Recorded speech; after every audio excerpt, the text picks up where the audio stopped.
You're just pulling it back. Welcome into MJT Football. I'm your host, Tony Tucker. I'm joined here by Joe Morley. It is our weekly Pick'em show. If it's your first time here at MJT, we appreciate you stopping by, spending a little time with us. Please consider subscribing if you like talking football. We try to keep it positive and respectful. No, Mike, he will be back next week on the show. Looking forward to that. But your boys back in the standings, 12-2 last week. Huge week, taking 4-game lead over you, 3 games on Mike. Mike you did get Thursday night football, but I feel pretty good about where things are at. How are you doing, Joe? I'm doing great, Tony. And you had an excellent week last week. We talked about those games, and we said every game last week was pretty good. And they could have gone both. There was a couple games that could have gone either way. So you were on the winning stick of that one. But this week is a new week, Tony. And we're coming right back. That's why we're only in week 10 of the NFL season, which is crazy to think about that, right? We're having some great games again this week, I think, some good matchups. And the AFC, Mike made a great video about it. I don't know if everybody has seen it. If you guys haven't seen it, go check out NFL Mike video of the AFC, of how many teams are still alive just in the AFC alone in week 10 going into week 10. Yeah, it is exciting, and I think probably the NFC's similar that way too. Like when you really look at the schedules and some of the teams that are on the fringe there. If you are listening to this on the audio-only podcast version, come on over to YouTube so you can join people who like to be in the free live chat, like Harrison. He's a Panthers fan who got so mad at Thursday Night Football, he broke his phone. So let's start off the show by not spending a lot of time, but talking a little bit from Thursday Night Football. And it was not a tremendous football game. I do think that overall, if you had to ask me like which one of these teams is closer or heading in the right direction, I mean, you're talking about 4 wins total between these two teams. And I did think that it was kind of hilarious that it was like a win-win situation for the Bears last night. But it was the bigger win was them actually winning the game to keep the Panthers like win total as low as possible. But when I watched it, I kept thinking to myself, like, if the Bears just had Kirk Cousins and they got a few more, like one more playmaker in the secondary, all of a sudden this is a pretty good team because they're deep at running back. They've got DJ Moore out there. And I'm looking around and I'm like, just end up with like, even if they started next year with like a new rookie, like let's say they don't get Caleb Williams, right? And they just end up and they go out and sign this offseason Ryan Tannehill, and they were able to draft like Bo Nix or Michael Penix or McCarthy or something like that. It's a pretty good football team. Like I overestimated what they could do this year, and if I was the organization, I'd probably run it back one more year with Justin Fields. But like, I don't know. What was a big takeaway or something you had from this game?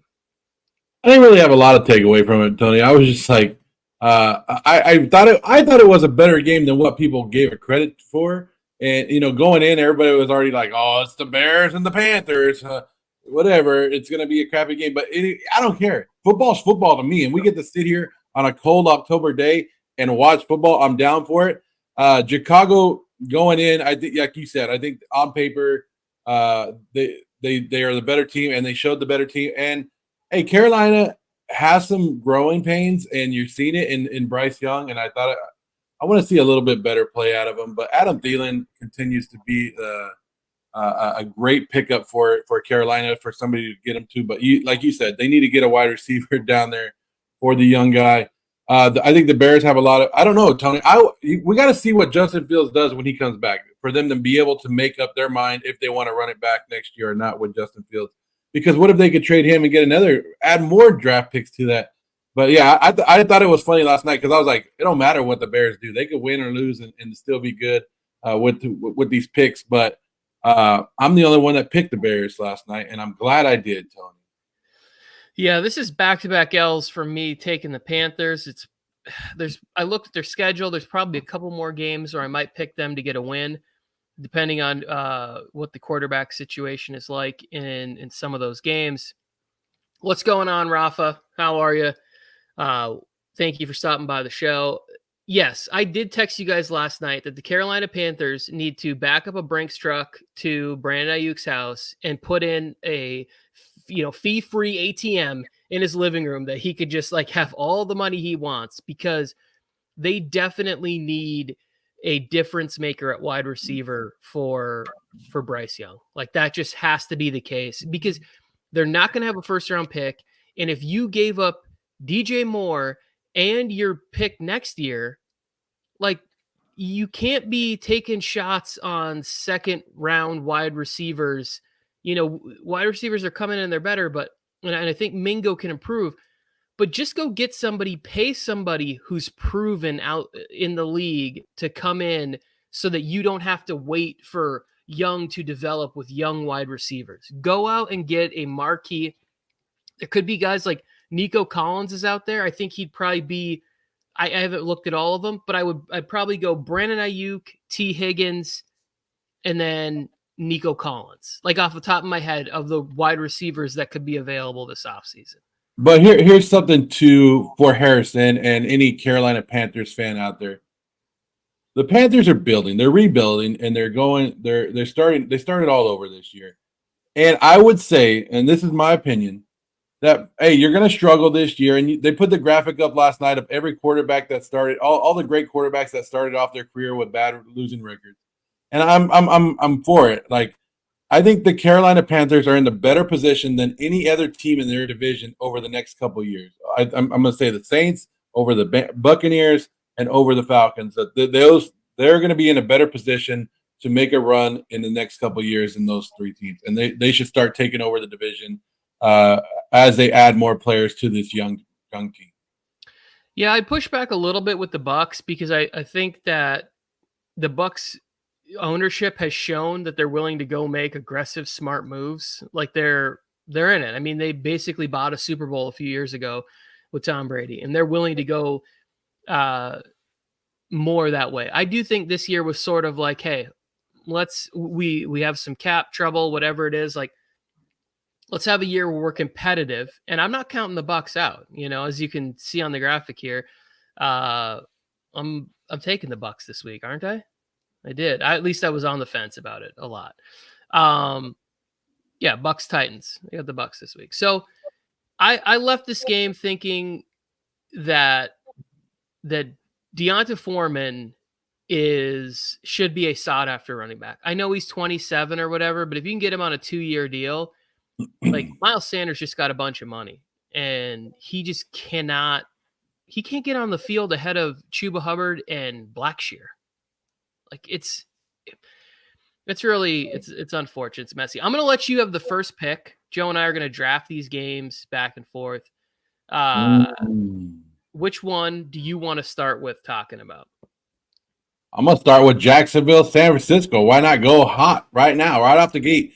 Both these teams coming off a bye week. Both of these teams had a bye last week. San Francisco was on a 3-game losing streak. Jacksonville on a 5-game winning streak, right? So two of the hottest running backs, if not two of the best running backs in the league, in Christian McCaffrey and Travis Etienne. So I'm excited to see this. And Jacksonville has the most, or they create the most turnovers with their defense, going up against Brock Purdy, who's struggling a little bit. And they just brought in Chase Young to help that defense in San Francisco. I don't know if he can play defensive back, Tony, but maybe it helps out a little bit. But this has to be, and it's Mike's game of the week too. He put it on there as his game of the week. Sorry, I got too excited there. But I want to see how both of these teams go against each other, and it's a big matchup. With San Francisco kind of needs. I think San Francisco kind of needs this win more than Jacksonville does, because you can't come out here after the bye and be flat and lose 4 in a row. It would make San Francisco fans go nuts. But I think this is going to be a really good game, a good matchup right here. So to me, I think Jacksonville needs the game more because I think they need home field advantage in the AFC to have a real shot at going to the Super Bowl. They I can't see them going to Kansas City and winning, and I can't see them going to Baltimore and winning. So I think the game is more important to them, sort of long term, and the amount of wins that they might need to get that one seed in the AFC. As for the San Francisco side, I think it's most important for Brock Purdy because at some point, if you keep losing games and you keep turning the ball over against a Jacksonville defense that I think is good but not great, and when you are going to have Debo back out there, Ayuk, Kittle, and McCaffrey, and I'm pretty sure I saw that Trent Williams is going to play. If all of those players are in, you need to go win this football game because at a certain point, Kyle Shanahan's shown he will turn on QBs. Like he's not afraid to break up with a quarterback, and Sam Darnold could get a shot to see what he's got going on.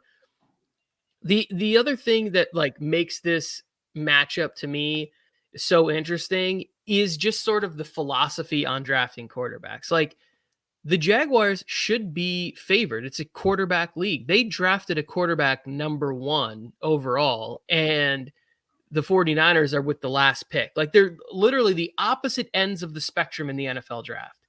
So it's like we get to this point where it's sort of philosophy based. Like, can you build a Super Bowl contending roster around just finding adequate quarterback play, or is the real difference maker getting that surefire, no doubt, like we got this guy from college in the first round. We knew he was going to be a leader of our franchise. Because if we just stacked up the rosters, it's like it's lopsided towards San Francisco. Oh yeah, for sure. In my opinion. But the one difference maker should be Trevor Lawrence, who hasn't been sensational this year. So he's going to get out there and he's going to have to sort of keep that theory going that you have to find that guy that's like the difference maker at the quarterback position.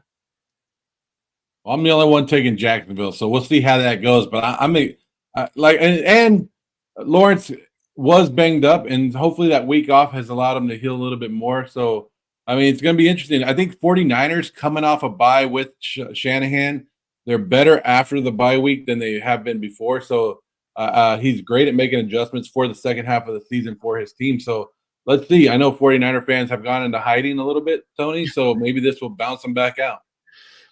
Yeah, it's the 49ers defense, I think, has a shot to get back to what we thought they were going to be. You know, what we saw in that Pittsburgh game early on in the year, especially the first half of that week 1 game where they need to be able to get after it. I think Nick Bosa is going to have a great second half of the year, and now Chase Young comes over. They need to get a little bit more out of Javon Hargrave. Like sometimes I forget that he's even on the field. You know, like I'll look up and in the third quarter and he'll make a run stop, and I'm like, oh yeah, they gave this guy a bunch of money. Like, why isn't it the same? The D line has similar talent to what they had in Philadelphia. So like, what's the major issue? But I do think Chase Young will be a difference maker. Are you ready for me to draft my game? Oh yeah. I'm going to go to the Ravens at Cleveland because when this game was played a few weeks ago, DTR played his first start in the NFL, and this game was a lot closer. Like everybody's like, well, the Ravens blew them out last time. They had a lot of short fields in that game, and Cleveland's defense was hamstrung in what they could do. And if Deshaun Watson can just get out there and earn half of the paycheck that he's getting, I believe that Cleveland can keep this game close. I was really close to picking Cleveland in this game. And I think the only reason that I didn't pick it is because I believe that the Ravens defense can be just as dominating as what I think Cleveland's defense is. I know Cleveland's defense hasn't always been sensational this year, but for some reason in big games when they need them, more players are showing up. So I think this game is closer than I've heard a lot of sort of the national people talking about what it could be. And I think this could be the game that when I sit down on Monday and I watch, rewatch the condensed versions, this might be the first game that I pick to rewatch. Like, I think it's going to be that good. This game right here, Tony, has a 9-6 final written all over it. Like field goals all day. And the reason I'm with you, Tony. I was like looking at it, I was debating over this game. It's one of the last games that I actually went back and picked because I was thinking about it and I was like, should I go with the Browns because I like the Browns defense, like you said? But Deshaun Watson to me just doesn't get it done. And like you said, the Baltimore defense, when they need to, they step up and they make the plays. So I was like, okay, the offense is, yeah, Lamar is good, but Lamar has been stopped before by good defenses. And so I was looking at the defenses, and that's what swayed me over to the Baltimore way was just I was seeing Baltimore's defense against Deshaun Watson making those mistakes. So that's why I'm going with Baltimore in this game as well. But like I said, I don't think this is going to be a real high-scoring game. I think this should be a great defensive matchup, which some people don't love, but sometimes great defensive games are the best games. Yeah, it feels like if I had to pick a score, I would go like 16-12 Baltimore. Dustin Hopkins, 4 field goals for the Browns in this one. Some of the matchups I'm looking forward to seeing in this game, or maybe not even matchups, but just players to get it going, is like it'd be nice for Zay Flowers to kind of have that. He's played good and made splash plays, but I think that there's another level for him to be unlocked in this offense. And as good as they are at running the ball, there should be opportunity to find him in some favorable one-on-one matchups for him to have kind of his first big game of the season. I want to see if they get Keaton Mitchell, I think his first name's Keaton, whoever the running back was from Eastern Carolina last week that took over in garbage time against the Seahawks and went nuts in that game.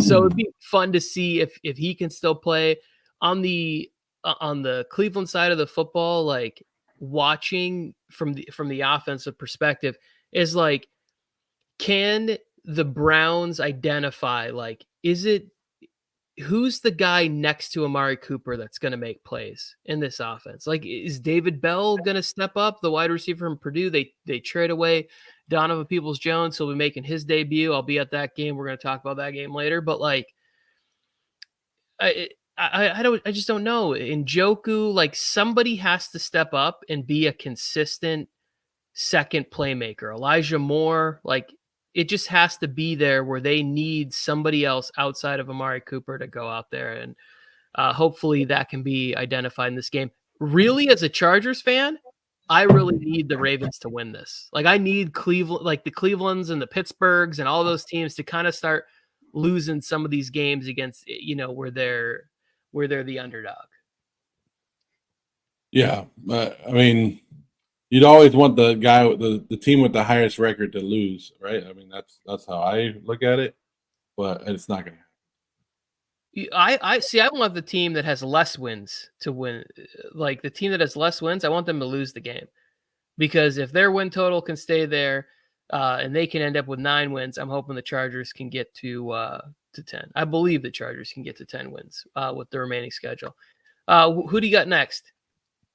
Let's go with the Super Bowl, Tony. The Atlanta Falcons and the Arizona Cardinals, right? I sent you a thing yesterday that said Taylor Heinicke came out and said this is a must-win for the Atlanta Falcons. Like, okay, and then I sent you a message last week too, and I said, why did the Atlanta Falcons seriously draft Bijan Robinson if they're not going to use him? I saw a thing today that he has like 13 carries for over 25 miles per hour or something like that when he started running. And like they don't use him. I don't understand why. And it was a question going into the draft when I heard that they were interested in taking him. It was something I asked myself too. Is like last year they were so good at running the ball with Algier and Huntley and Patterson, of why they were going to bring in another running back when they could have had there was other needs that they could have used it for. And so, but then I talked myself into it going, oh, Arthur Smith had Henry in Tennessee, so he's going to get it going, and he's going to use him as a bell horse and workhorse running back. Nothing, Tony. And like this team has potential, and I know you've loved the Falcons almost all year, but the potential is always there, and we're always like, okay, I could see it coming out, and then nothing. Like it's not there. So But I mean, for them to say that this is a must-win, Tony, in Week 10 against the worst team in the goddamn league, the team that's probably going to have the number one pick, right? That's crazy to me. Well, I don't think the Cardinals are going to have the number one pick because Kyler's making his debut, and I think that this is another game. I was really close to picking the Cardinals in this one, and the only reason that I didn't is because I think there's going to be a little hesitancy for Kyler to use his legs back in the first week, where it's he might not trust himself. He might not trust not trust himself, but trust the body to not break down on him. He just worked so hard to get back to this point. So I ended up going Atlanta when, and I think the thing that scared me off Atlanta was that message that you sent me was was Heineke saying that this is like a Super Bowl for them. Like, is the pressure in that building getting so crazy that Arthur Smith is like, we have to win this game? And really, I kind of think maybe not every game should be the Super Bowl, but there should be that level of intensity for every game, no matter who the opponent is in the NFL, because we've seen it. If you come in and you underestimate anybody in this league, your team can lose. So I look at it and I go, I'm not surprised that Bijan isn't working out. Kyle Pitts isn't working out. Yeah. Drake London, in my opinion, is underperforming for what he could be on another team. Like, put Drake London on the Chargers. I would love to have him coming in to try and replace the production of Mike Williams, his ability to go up and get the ball. Like, I just don't understand how this offense can be so bad. And the best that it's looked is with Taylor Heineke. Like, that should not be the case. Like, this offense should be functioning at a high level with anybody. And the one thing that's like, I think is really weird is that they cannot run the football this year. Like, they're just not good at, like, last year they were dominating, especially in the second half of the year. And I just watch and I'm like, well, why aren't they getting these big chunk plays and gashing and having more success? So, like, I'm not super surprised about that. I'm more surprised. I thought the defense would be a little bit stronger, like a little bit more consistent. Tony, just admit it now. Just admit it now. The Atlanta Falcons suck, and you were wrong on it. You were wrong on the Atlanta Falcons, and they suck. I still think Atlanta is going to win this division. They're going to figure it out. They're going to be some Heineke magic. I will say that, like, I rarely feel embarrassed for a team, but when you lose that game at home, when your backup quarterback gives you a lead, and then you lose it at home to a backup quarterback that's been there for 72 hours, like, I just felt bad, like, looking at Arthur Smith and the team on the sidelines as Josh Dobbs is going down there and winning the game. So, like, it's going to be good. To talk about the Cardinals just for one quick second, getting back James Conner in this game, I think, is massive. He's one of the most forgotten about running backs in the NFL. And then also, like, can a guy like Michael Wilson, who's a wide receiver that I really like from Stanford, I think he would have been drafted higher had he not had some injury concerns. Can he take the next step in his progression with Kyler back there? And then also, another young player like Trey McBride, who had a breakout game in Josh Dobbs' last appearance there. It was tough last week. I mean, I think they had less than 100 yards of total offense against Cleveland. So, like, it is a, like, Grand Canyon size upgrade from Kyler Murray and Clayton Tune. So, it's whoever's playing Call of Duty against Kyler Murray, your time is done. So he's going back to the field. You just lost your partner. He's not going to be playing video games much longer. Shots fired over there. But yeah, I've been waiting for my kids, one of them, to come and ask me if they can get that game pre-Christmas. But we'll see. I'm going to go from my game that I'm going to pick to the game I'm going to be at. SoFi Stadium, rooting on the Chargers. And this is the kind of game where it's like, has the last 2 weeks been a sort of a result of the QBs that you played, the teams that you played? Or is this the sign of a team that is headed in the direction that many of us thought, and not just Chargers fans, many people thought the Chargers would be heading in? So, like, can the pass rush stay this good?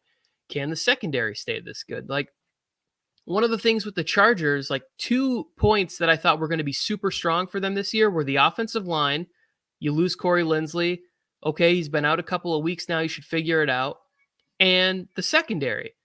All right, JC Jackson isn't working out. He's gone now. Like, the secondary started to play better, but the offensive line still isn't creating holes in the run game. They're not superior at pass protection. It's like, you have good players there. Like, what is the issue with why they seem to be so bad?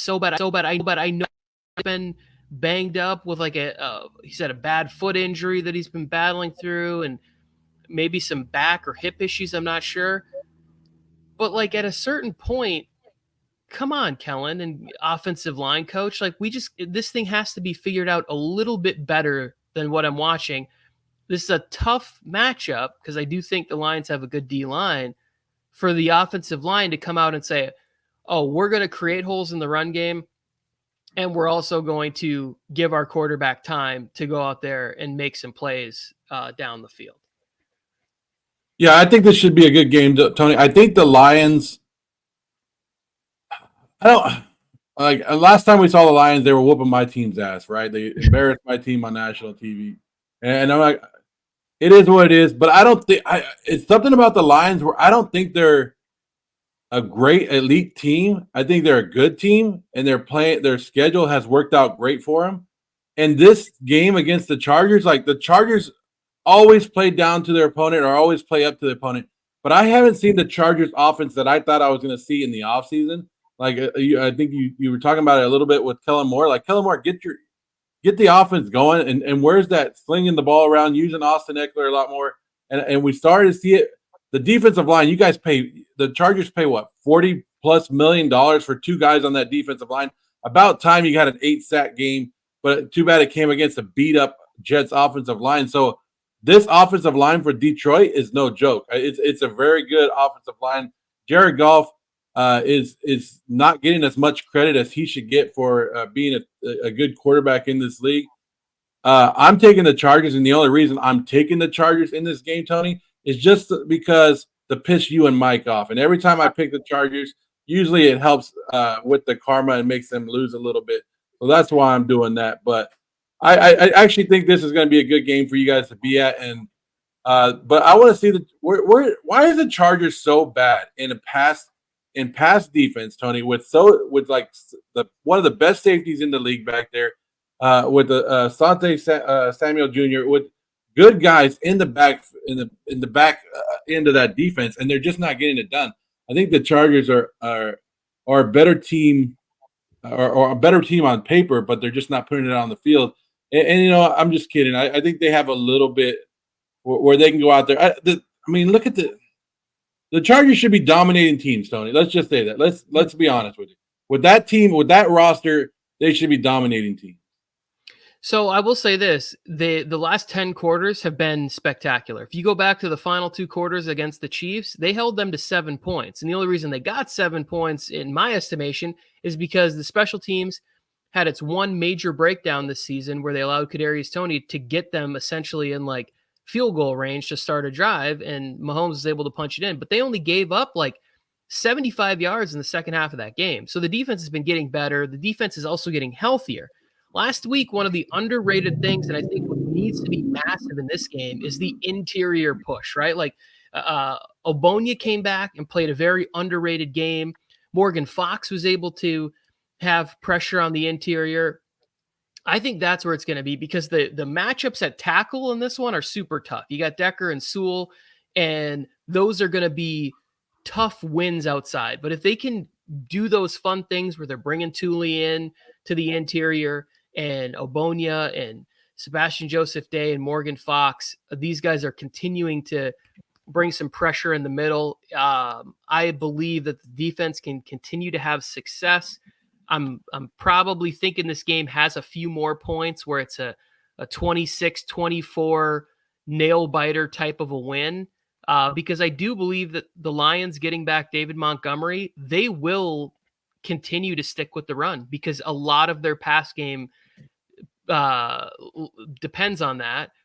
I think one of the edges, as long as Staley commits to it, is like in big downs, let Derwin James go and beat up Sam Laporta a little bit. Let him smash him at the line of scrimmage and just kind of freak him out. Kind of let Sam Laporta have his welcome to the NFL moment, having to deal with Derwin James for a full game. I think that is like, that's got to be a nightmare for any rookie to look up and go, oh, wait, my assignment is this guy is going to be, ruining my Sunday. Like, let that happen.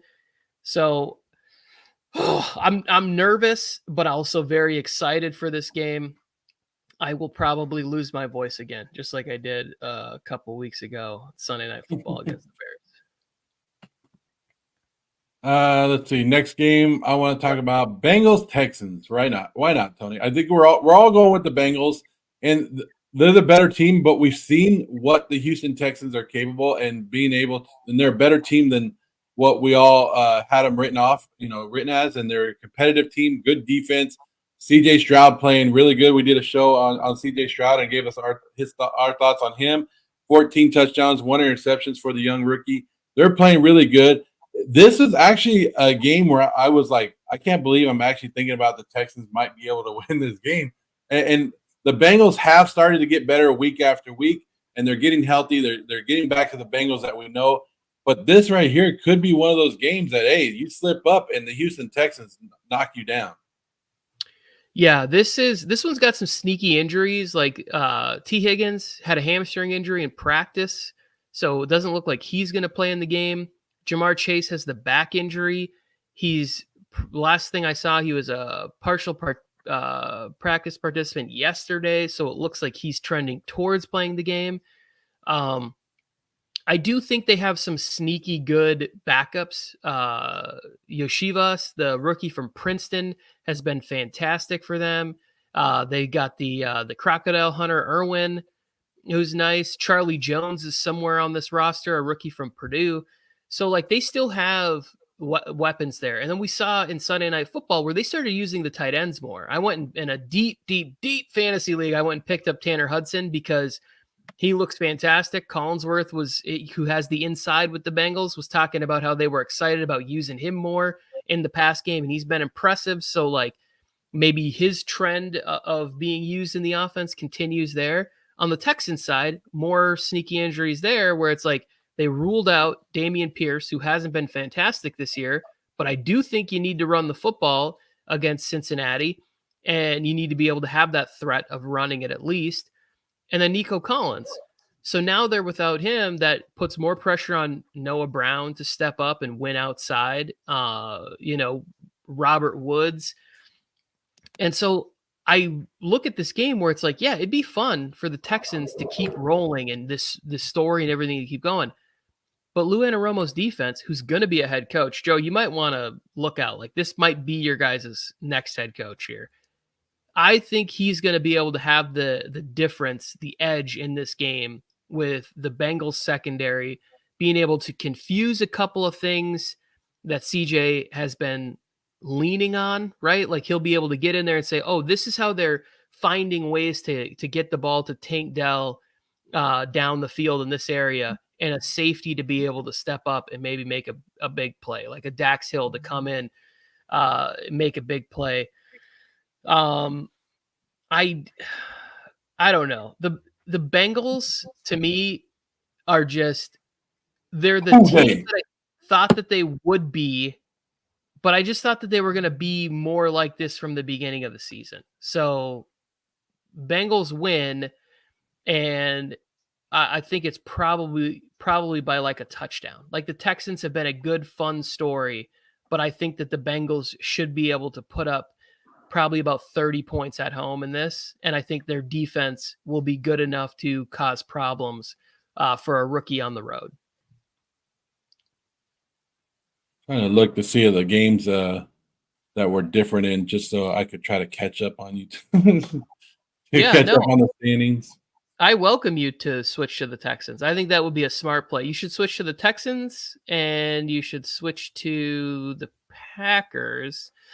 Let's go to a game where you have a difference in, and that is let's stay on the Josh Dobbs train, the Pasternak, right? We get the Saints and the Vikings in a game that I think both of these teams need to win. Obviously, the Saints need to keep their edge in that division, but the Vikings, if you make a move to go get a quarterback like Josh Dobbs, you're trying to make the playoffs with this roster. Like it would be unthinkable for me to to picture them in a Super Bowl, but you're trying to make the playoffs and keep the momentum that you built last year and keep the pressure on the Lions and say like, hey, this division is not over in late October, early November. Like we're still in this. So I look at this game and I go, Justin Jefferson, questionable now, upgraded to questionable for Sunday's game. I don't believe that they bring him back for this, but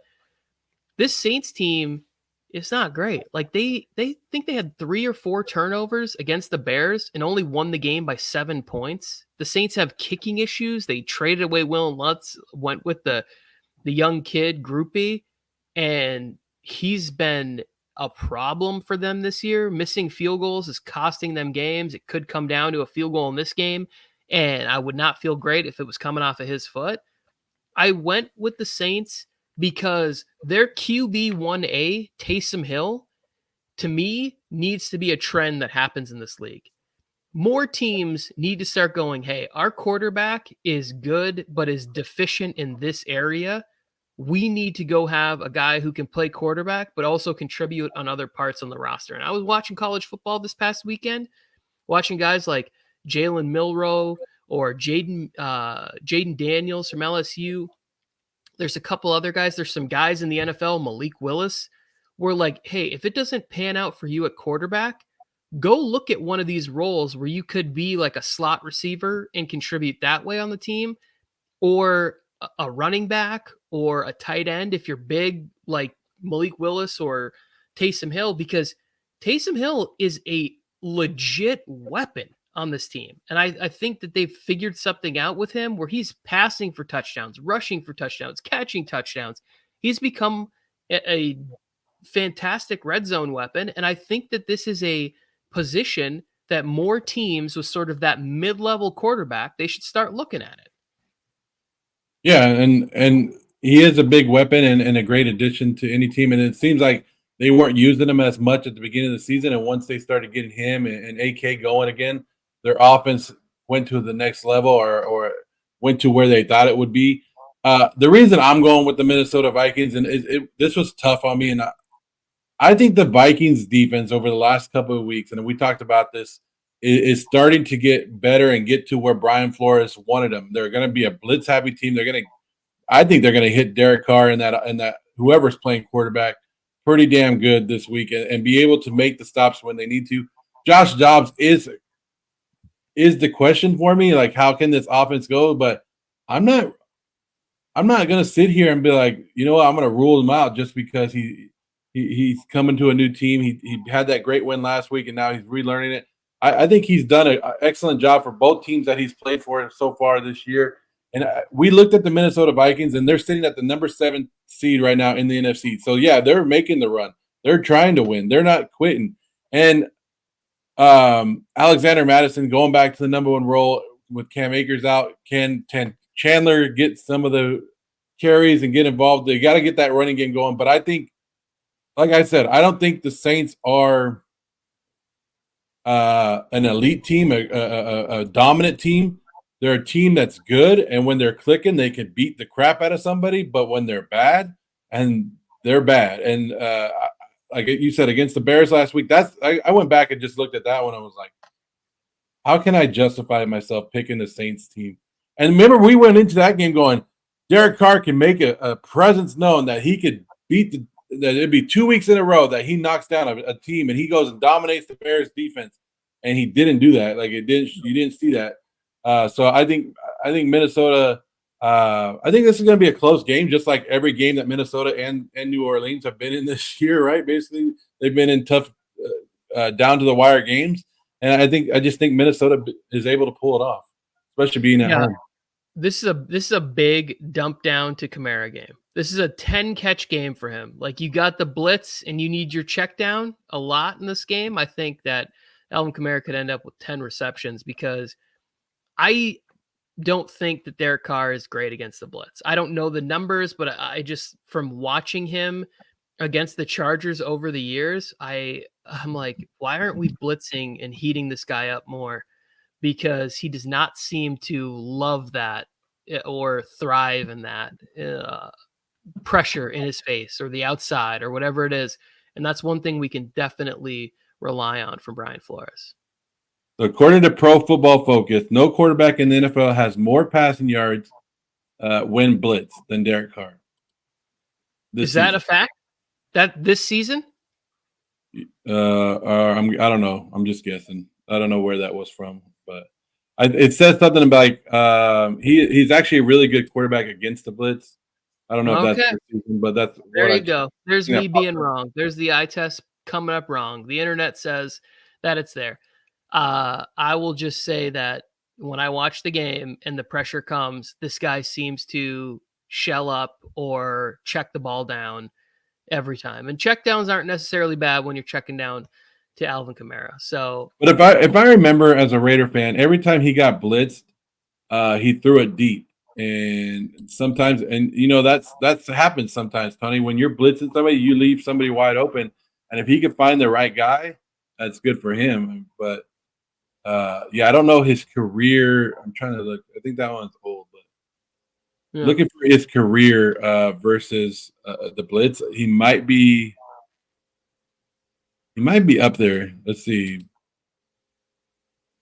How old is this one? Oh, this is pretty old. But yeah, he's up there. He's up there against the blitz. But I don't know. I'm not buying into the whole thing. And I give Brian Flores probably too much credit.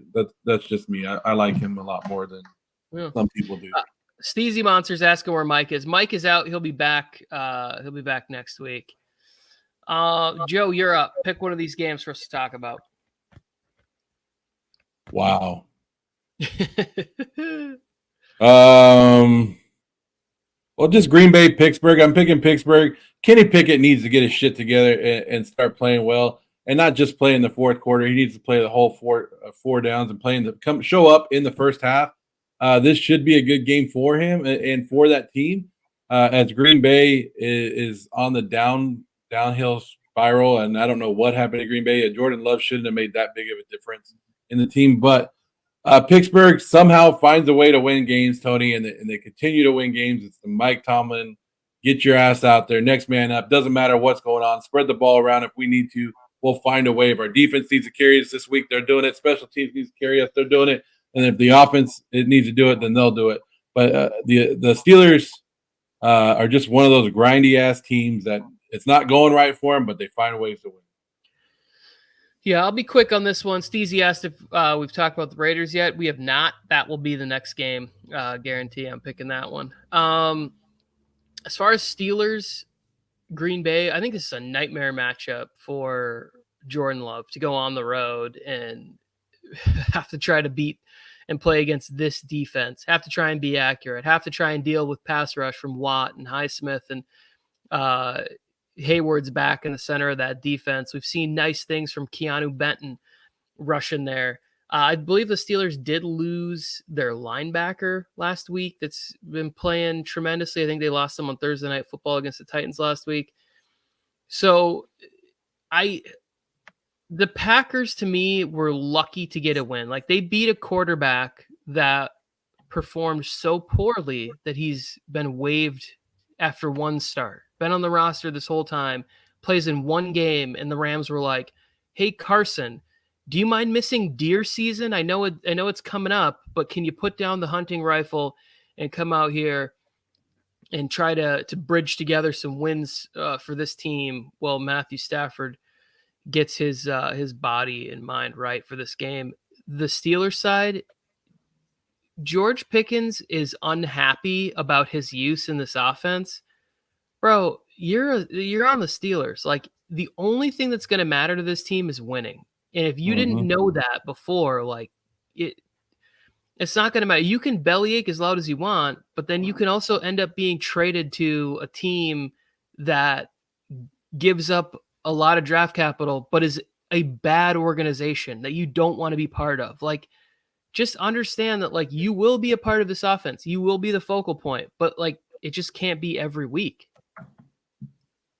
Yeah, and the Steelers have a history of trading players to bad organizations or places that they're probably not on top on their list of when you start to piss them off. So just keep that in mind, George Pickens.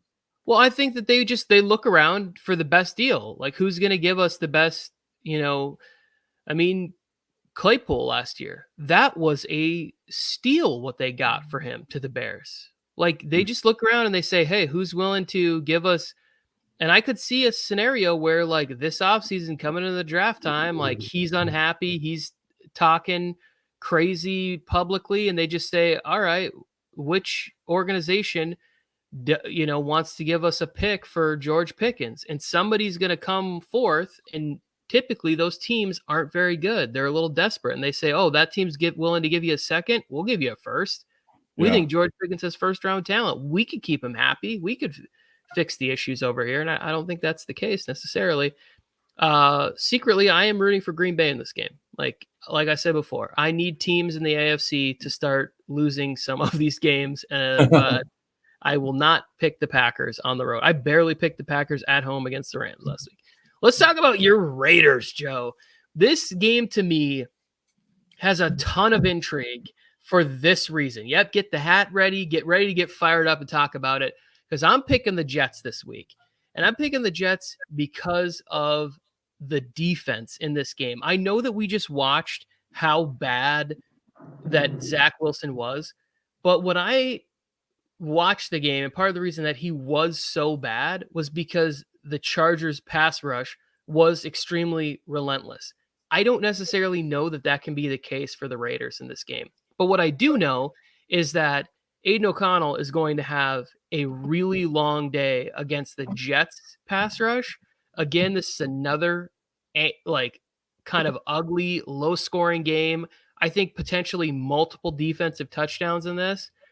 I would say that this is, to me, a game in Sunday Night Football where the best player on the field is going to be Max Crosby. He's going to get a lot of hype from Collinsworth in this game, I believe. He's going to be able to be, showing off that motor that never quits. But they have to be able to figure out a way to neutralize him and say, all right, is the rookie going to beat us on the other side? Who's the other pass rusher that's played well for you guys? Is it Kuntz? Yeah, Malcolm Kuntz. Malcolm Kuntz. Those two guys are going to have to prove all right, they can win. And to be honest, they've got the right matchup, they've caught the right team for those guys to go out and put up some numbers. But I cannot pick Aiden O'Connell against this Jets defense. To be honest, I wouldn't have picked any of the Raiders quarterbacks against this Jets defense, and especially one where I think the Jets really, really need this game. I think they look around and they go, we really have to figure out a way to do this. And Breece Hall might be able to be a difference maker. He might be able to catch a screen pass and go 60, 70 yards and give enough scoring for them to win 16-13 in this football game. Floor is yours. Tony, don't you ever talk about them Raiders like that. No, I've been telling Raider fans, I go, look, we had that new attitude, that great attitude, the change. Antonio Pierce pumped up for the first game, but we ran into the New York Giants, who, hey, we did great against their defensive line, stopped them a little bit, but they had no quarterback. It was actually absolutely no quarterback play from the New York Giants last week, and Barkley and that running game still put up 126 yards rushing. The Raiders' defensive line had a great game, and they're going against a New York Jets offensive line that's banged up, Tony, that they can get after it, but I've been telling Raider fans too, the Jets are pissed off. Did you not listen to everything that Robert Saleh and that team has been throwing out there all week? They're a pissed off team, and they're coming in on a short week on Sunday night where they could, hey, we just got our butts kicked on Monday night. Let's go out there and show the world on Sunday night that we can do it. Breece Hall, I'm afraid of Breece Hall this week, Tony, because that guy can break it. And if you run up the middle, what's the one way to beat the Raiders? And I don't understand why teams don't do it. Is the one team to beat them is to run the ball and run it right up the middle and hurt this team. And Breece Hall, once he gets to the second level, gone. He's gone. And the good thing is Diablo is practicing, so he'll probably be back on Sunday, which has been a big hurtful for the Raiders. Linebacker position has been playing great. Robert Spillane, I don't know about if you heard his story, Tony, broke his hand on Monday night against the Lions, still played the game, had surgery the next day, played last week, and playing again this week. That's toughness of the NFL. I think the Raiders' offensive line, I don't underestimate the Jets' defense, Tony. I think it's a really good defense. I think they're like number 8 in the league right now in yards and number 9 in points scored. So they don't give up a lot of points. They don't give up a lot of yards. If you make a mistake against them, they're going to make you pay for it. But I'm not really down on Aiden O'Connell against them because I think they're giving O'Connell a little bit more freedom at the line of scrimmage than what we've seen from our quarterback the last year and a half. Is that he's going to be able to go up there and make adjustments. He's probably going to get 2 plays in the huddle. You know what I mean? One if he sees this, one if he sees that. And I'm kind of I don't think the Raiders lose this game, Tony. But I'm sad that I'm not going to be there this weekend. So if they lose, we'll put this loss on me because I'm 3-0 when I'm at the Wing Club in the Raiders. But this will be the first home game that I'm not going to as a Raider fan. So it's going to be a tough one. Well, I'm glad you're willing to accept that responsibility and put that on your shoulders. And also the internet will come for you. Raiders internet will let you know. Oh yeah, I'm sure. But how you've seen it where teams get up and last week the Raiders were celebrating in the locker room smoking it.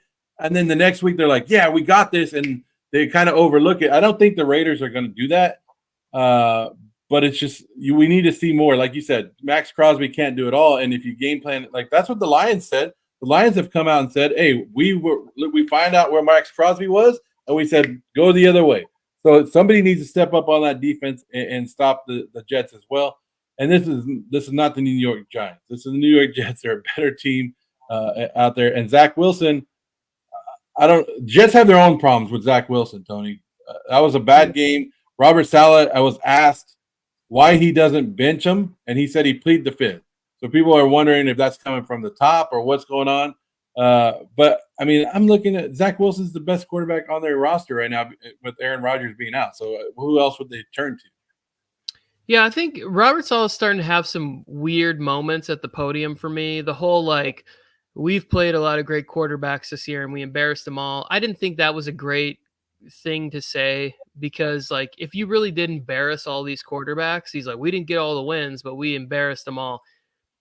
Bro, you didn't get the wins because your quarterback is not playing to the level in which he should in a lot of those games or what you would have gotten. So, everything kind of always points back to Zach Wilson, but as an organization, they put themselves in this spot. Mm-hmm. I wouldn't be surprised if the first half is terrible. That I think Trevor Siemian is the backup on this team, or Tim Boyle. I wouldn't be surprised if one of those guys makes an appearance in the second half of this football game just to kind of boost the morale of the defense and say hey, we got a shot. They're putting somebody else in there for us. But they know that if they do that, they wreck what little confidence that they've been able to build back in him. I'm not saying that I guarantee a Jets victory. I could easily see a path in which the Raiders win. But if I was going to pick, I was a little shocked Mike picked against the Jets this week. And I think it's maybe the emotion, without having talked to Mike, of how bad he looked against the Chargers. And instead of Mike being a good Chargers fan going, hey, this is what we expected. This is what the Chargers should be doing to teams like that. Teams with offensive line issues, teams with subpar quarterbacks. They should be doing that on a regular basis. He looks at it and goes, well, if the Chargers could do that, anybody could do that. That's not the mentality we need, Mike. Come on. Mike won't put it out there either. Mike is a Antonio Pierce fan. Antonio Pierce has won some people over, Tony. His attitude and the way he's carried himself and what he's talking, he's winning people, even not in the Raiders organization, over. It's something different, and it's not what you always see. And with the Jets struggling like they have, it kind of makes it easier to go, okay, this team is hot. They're coming in with a better attitude. And it's always easy just to knock that team down that you just saw get their ass kicked. You know what I mean? Yeah, the first text I sent you was Antonio Pierce is going to be great for this football team. Like if you're going mid-season, you want somebody who is that guy. Like that is you want somebody who has that sort of energy, confidence, swagger, experience in the NFL. You need that. You have to kind of win off of attitude, like it can't be about talent because that is not how the Raiders are going to win football games right now. It can't be about experience because they don't have that at the quarterback position. They don't have that on defense. So like they have to win with just sort of affect. Like we are just big badass dudes and we're going to beat you up. So I get it. Steezy's asking for a score prediction here. I forget what I said a minute ago or whatever, but I'll go 13-12 Jets. So I got 24-10 Raiders. There you go. Just because I think Max Crosby is going to have another big game, another 2 or 3 sacks this game, and a big play by the defense. I could see the Jets defense, and I could see what you're saying with Aiden O'Connell struggling against the Jets defense, Tony. But I just can't sit here and say that the Raiders, how good they've been playing on defense this year, will let a Zach Wilson offense beat them. And if it happens, then it happens. But that's the one thing I'm looking at and going, nah, Raiders will make Zach Wilson look bad. So yeah, that's what I think. I think the Jets. I said 13 for the Jets. That's a defensive touchdown. I don't know if you want me to be some more specific about how. You're like, yeah, that's not even. Yeah, but yeah, that's good. I mean, it could also be, if it is an offensive score, it could be just a little dump off to Breece Hall that it's a pass of really negative air yards distance that he takes for to the house, 86 yards. So yeah, I actually look forward to games like this where it's like anything could happen and it's going to be two teams that I think that the Raiders actually have a pretty good defense. It's ascending, at least it's headed in the right direction. And then and the Jets defense is clearly one of the best, which was like mind-boggling that everybody's like, how bad is Herbert? It's like Allen, who's like a top passer in the league, threw 4 picks. Hurts threw 3 picks. I think Mahomes had 2 turnovers in the game. And then Herbert's getting smashed because he had 0 turnovers in the game. And his team won by 20, 21 points. It's like, okay, could you guys have a little consistency in your narratives that you put out there? Whatever. Doesn't matter. It's your pick, Joe. What have we not talked about? I'll just make it easy. Dallas Cowboys are going to whoop the shit out of the New York Giants. I was trying to watch some of the morning games or morning shows this morning, Tony, and I was like, it's the first time I've done it because I don't really wake up early enough to do it. And I was like, I'll turn the TV on, listen to some of these guys. And they were actually trying to make this sound like it's going to be a good game. Oh, anytime the Giants play the Cowboys, it's a tough game. Have you not watched the Giants this year? Have you? DeVito, like, I can go out there, and I don't say this much often, Tony, and I'm not saying I'm a pro football or a good, but come on. We had more passing yards than DeVito sometimes. Like, this is, I could throw a 5-yard pass and shit, I maybe get it picked off. I don't know, but he can't throw the ball, and you made him your starting quarterback the rest of the damn year. Like, the Dallas Cowboys should win this game, and I wouldn't be surprised if it's like fucking 60-0 or it's like this is going to be the ugliest game of the weekend. And I don't want to give the Cowboys credit, but the Cowboys needed to bounce back from their loss against the Eagles. And what better way than to put a shitty team like the New York Giants on your field and just embarrass the division opponent? Normally, division games are close, Tony, but maybe I'm wrong, maybe I'm blind as hell, but there should be absolutely no way, and you could cut this up if the New York Giants win somehow, but there's absolutely no way the New York Giants should even put up a fight or even be close in this game against the Dallas Cowboys. If the Dallas Cowboys want to show that they are a playoff contender and an elite team in this league, you don't let this team hang around with you at any point in this game. I'm gonna sound like one of those morning shows, Joe. I think Brian Daboll, the game plan has to be, we're gonna run the ball 3 times and punt. We're gonna run the ball and we are gonna try and beat them by carrying the ball 40 plus times in this football game and play defense. And that's it. And it's gonna be super boring because he knows what DeVito can and can't do, and or Matt Barkley or whoever gets the start at quarterback. If he goes out there and tries to actually put this offensive line in a situation where they have to block up and he's looking to throw the ball downfield, by the way, to who? Wan'Dale Robinson? Like, Darren Waller's not playing in this game? Like, is this Bellinger's breakout game? Not this week, bro. Sorry, Pops.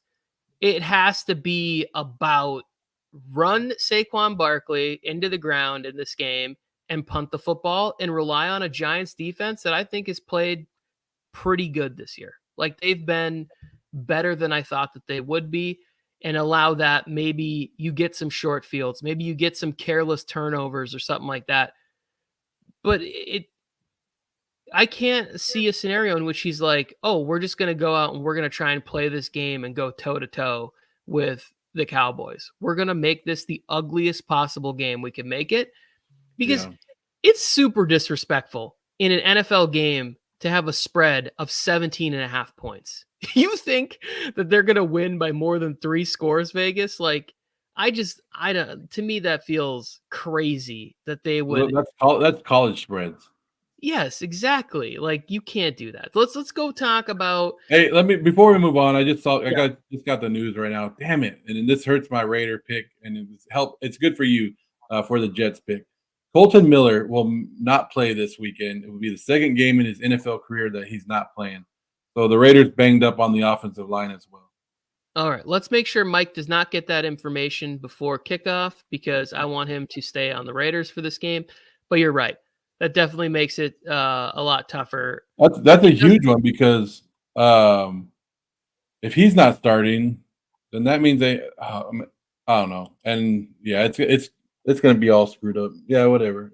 It doesn't matter. I don't think Colton Miller was going to have a great game against pick the pass rusher on the outside. Bryce Huff he's now starting to win with power and speed, and Will McDonald comes with speed. Like, it's just a long day no matter what. The Raiders recipe is smash the ball, run the ball, whatever you can, and try to hit some play action stuff.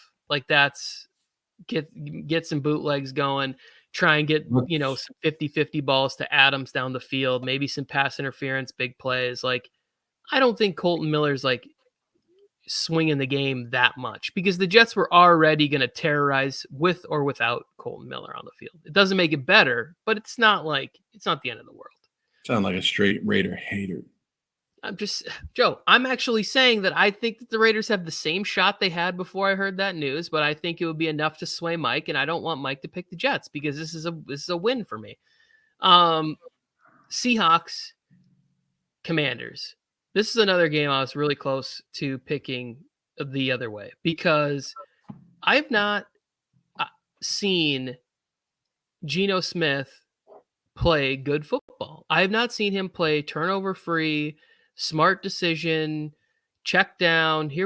It's really bad. But I want Geno to be good. I root for Geno for this story to continue, for this 10 years in the league. Oh, I figured it out. I'm with a good team, and we're going to rely on playing excellent defense, and I'm going to get the ball in smart spaces to the playmakers here. If Washington had not traded away Sweat and Chase, I probably would have picked the Commanders, because I've been, on the other hand, the quarterback side, I've been extremely impressed with Sam Howell. By the way, my pick in the preseason, I know we never remember this, and I only remember the good ones, but I said a shot to be a top 10 fantasy quarterback this year. When we talked about it, I put out Sam Howell. I think you put out Jordan Love. So that one didn't age well for you, aged fantastically for me. Hey, but Jordan Love was a top fantasy quarterback for the first couple weeks of the season, so I was kind of right there, Tony. I'm taking Seattle. I think Seattle wins. I'm not.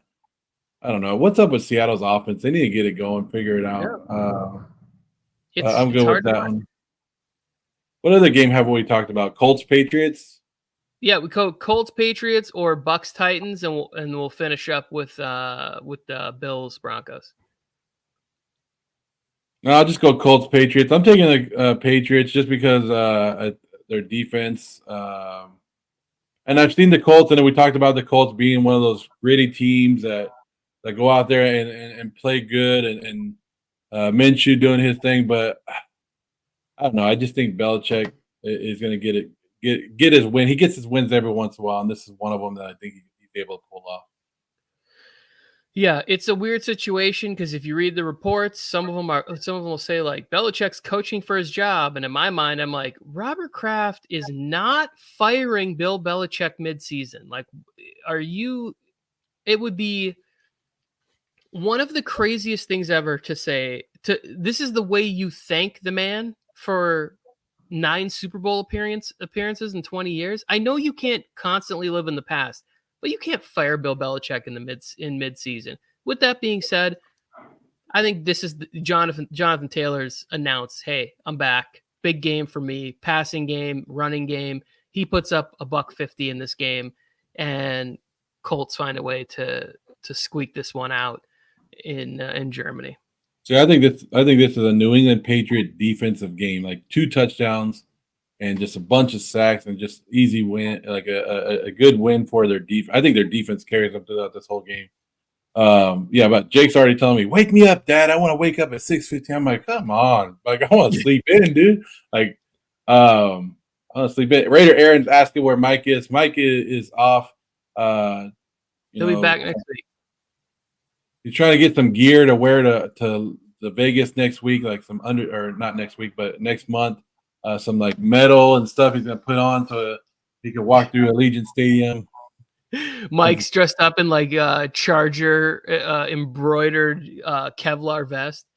Okay, that's enough of that. Colts, Patriots, who cares? Yeah, I mean, it's not a game that we should even talk about. The only thing about it is it's another international game, which is I'm starting to like, Tony. I was very against international games, but I think we talked about it multiple times.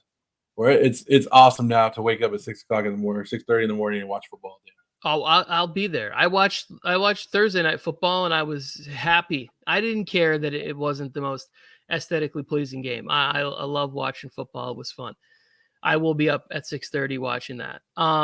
Bucks Titans. This is Baker Mayfield's riding the ship to me right here. Great opportunity against this Titans secondary. Mike Evans, I think, has a big game in this one. Maybe even get some PI calls downfield to make some of the scores easy. Bucks can't run the ball. Doesn't matter because this is not the game where you want to try and establish the run against that Titans front anyways.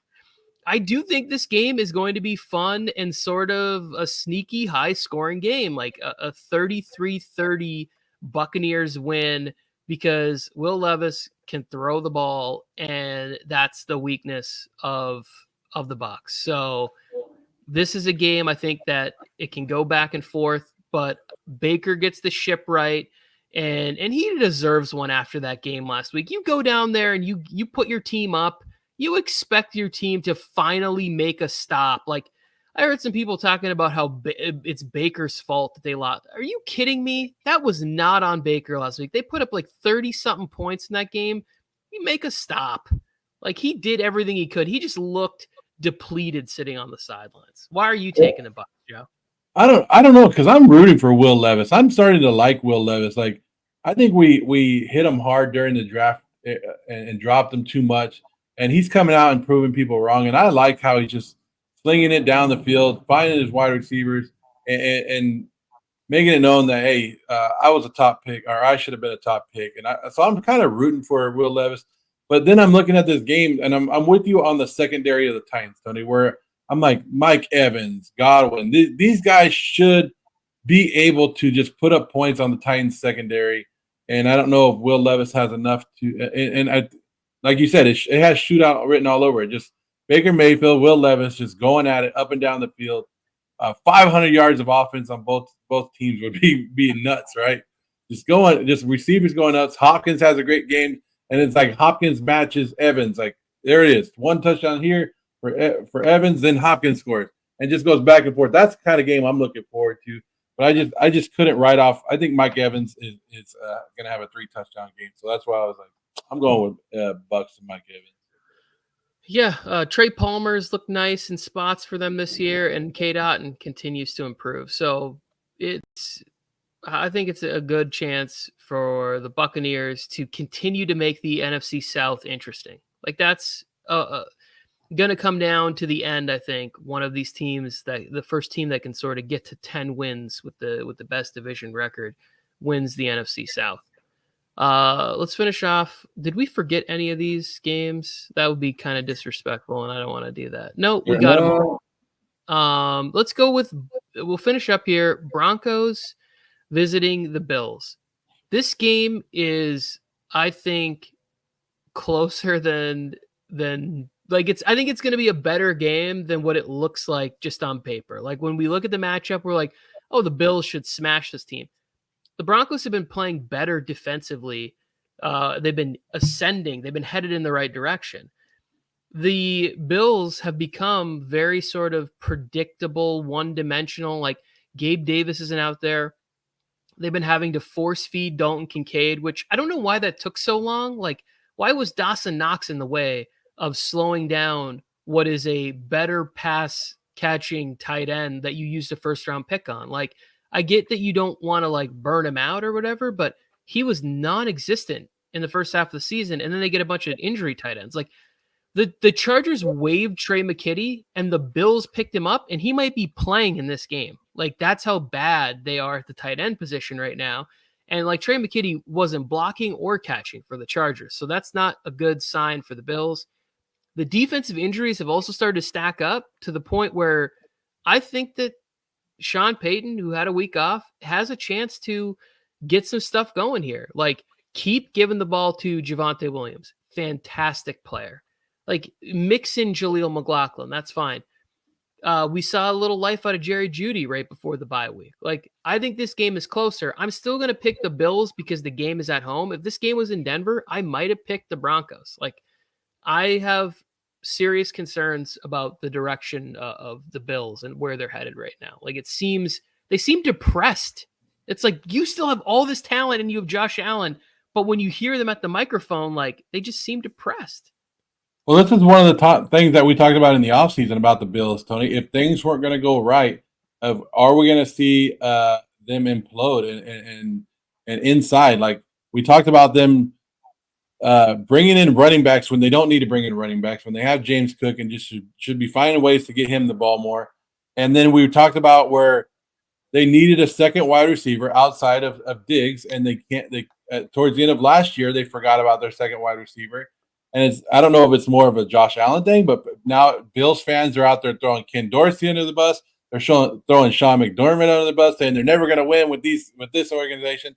So it's starting to get there. It's starting to build up where they have so much pressure on that team to win and be the favorites to go to the Super Bowl. Where if things aren't going right, I think they start to doubt themselves or start to try to do something that's not working and force plays here and there, and it's starting to hurt the Buffalo Bills. They just need to go back to just like we said, have fun, throw the ball around, let Josh Allen be the guy and make the plays instead of forcing yourself to be something that you're not. And I don't know. I think the internal pressure is getting to the Buffalo Bills, especially when they started losing injuries and they're like, oh crap, here we go. Now we got to do this, do that. But I'm with you. Denver just beat Patrick Mahomes and the Kansas City Chiefs, right? So what's going to stop them now? Like they have the momentum. They're probably thinking like, hey, we beat the Super Bowl champions from last year. We could beat anybody. And Sean Payton, it took a while for him to get the Broncos on his page, but they're all rolling that way. The defense looks better in Denver, and this could be one of those. I don't know, what do you call them? A trap game, Tony, for Buffalo, where they overlook Denver. But Josh Allen, There's either a good Josh Allen or there's a horrible Josh Allen. There's no in between when you see a game. So if he goes out there and dominates, it's all right. But if he gets in one of those games where he's throwing interceptions after interceptions, Denver's going to win this one. But I can't see it. I'm not writing Buffalo off yet. But if they lose this game, Tony, Yeah. Trap games, in my mind, can only happen when you come off a big win, not when you lose a primetime game against the Bengals. Like, I think that they realized that they got lucky last week with all of the teams in their division losing. So I think they're going to be focused and disciplined, and they're going to find a way to, Stephon Diggs is getting Pat Surtain. Now, it's an offensive league, and I still think Diggs, they'll find ways to move him into the slot and get him his touches and going. But, like, somebody else has to have a big game. Khalil Shakur, Gabe Davis, Dalton Kincaid. One of them has to be there. And the difference maker could and probably should be James Cook in this one. Like, finding ways to get him involved in the screen game and run the football with him. So I saw something where it was like Latavius Murray called a players only meeting for the Bills. I was like, what's going on in Buffalo? Like, this is not good. This is the end of our show. We appreciate you spending time with us today. We had Raider Aaron in here and Steezy and Harrison. This is fantastic. Always love to sit down and talk about. So here's before we leave the air, here's breaking news right now in college football, and it could have impact on coaching next year for any team that's looking to hire him. Jim Harbaugh suspended for the next 3 games. It's a weird suspension. He's allowed to practice or coach him during practice, but just not during the game. But Jim Harbaugh suspended from Michigan. This is the biggest amount of horseshit that I've ever seen. And I'm interested to see where all of the information came from, how it got there, how they got to an understanding that they were like not going to follow the process and he was just going to be suspended like this. Like, it pisses me off as a Michigan fan. Like, I've been so excited about this season, and now all of a sudden he's going to be out. Penn State, I think they have another game, and then Ohio State. It's like, I think it's a bullshit thing. It's everybody does it. It's stupid and it's dumb. It was like a witch hunt against Jim Harbaugh. Maybe you know what, Tony? I wouldn't even be surprised if one of the boosters at Michigan was pissed off and went after him. Yeah, and then that's the thing is like, and that's fine for me. But like, my thing is, why are you punishing him right now? Like, why does it have to be punished right now when the process is supposed to be like they let them know of their findings, and then they have 90 days to respond or something like that. Like, if they waited the 90 days, like the normal process should be, he'd be able to coach through a potential national championship game. And then the 3-game suspension would be next season against, who cares, Directional State University in week 1, like, it doesn't matter at that point. So it sucks because I think Michigan's got a good team. I still think they're going to beat Penn State. That's pretty much the reason why we did the show today and not tomorrow, is because tomorrow I'll be watching, this will be 4th quarter, Michigan, Penn State, and I'll be in front of my TV shouting like a crazy person. Yeah, end of the show. Appreciate you guys stopping by. If it's your first time here at MJT, please consider hitting the subscribe button, notification bell, so you can come and hang out with us. Be filling up the chat here. So many Raiders fans like that. I will give it up. Raiders fans, they come out, they support. They're here, and we seem to have found like the semi-respectful ones. Raiders, Tony, just say it. There it is. Happy, safe, wonderful Veterans Day. Thank you for anybody who does watch this for their service. Thank Mike for his service. Your family members, reach out and let them know that you're thankful for their service. Hope everybody has a great weekend. Hope that your team wins, whatever team that is. I'm definitely hoping that I am leaving SoFi on Sunday floating and just waiting for all the like, well, the Chargers still haven't beaten anybody. The Lions aren't for real. It's like, stop it. I'm going to say that. I will say that. Definitely will say that. Everybody will. I mean, we had people, Steezy called them mid earlier. He said the Lions were mid. It's like, oh, of course they're mid now. I said that when I was talking about the game, but either way. Yeah. Let's get out of here. Peace, everybody.